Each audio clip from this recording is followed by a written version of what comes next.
Fil-qala Għawdex il-Prim Ministru tkellem b'mod pożittiv fuq il-proposti mirati għall-Għawdxin, proposti konkreti, ċari, studjati u mhux ikkupjati.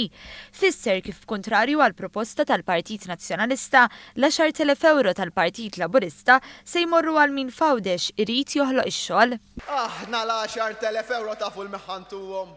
Ħantuhom lil dawk il-kumpaniji li jiddeċiedu li jiġu Għawdex u jimpjegaw lill-Għawdxin lil dawk ħankunu qegħdin nagħtuhom 10,000 għal kull impjegat Għawdxi li jġibu hawnhekk ġewwa Għawdex. Dini waħda biss minn bosta proposti li se jkomplu jtejbu l-ħajja tal-Għawdxin għalli gvern immexxi minn Simon Busuttil mhux se jkollu flus biex jagħmel l-investiment kbir fl-isptar la darba jkeċċi l-investituri tal-Vitals.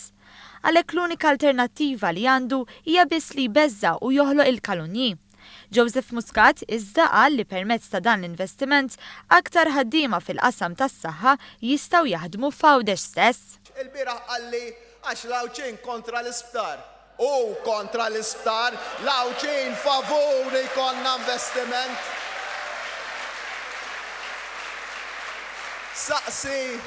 Saqsu lil min għandu flet u ħajkun jista' jikreħ lill-istudenti u lill-familji tagħhom. Saqsu tal-restoranti illi ħajkunu mimlijin bin-nies fix-xitwa wkoll.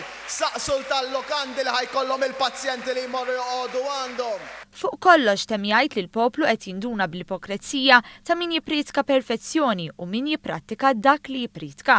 Għalhekk talab l-appoġġ taċ-ċittadini f'dawn l-aħħar jiem tal-kampanja elettorali.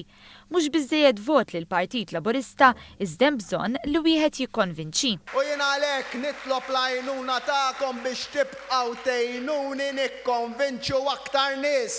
Ejnuni ħanikkonvinċu aktar nies.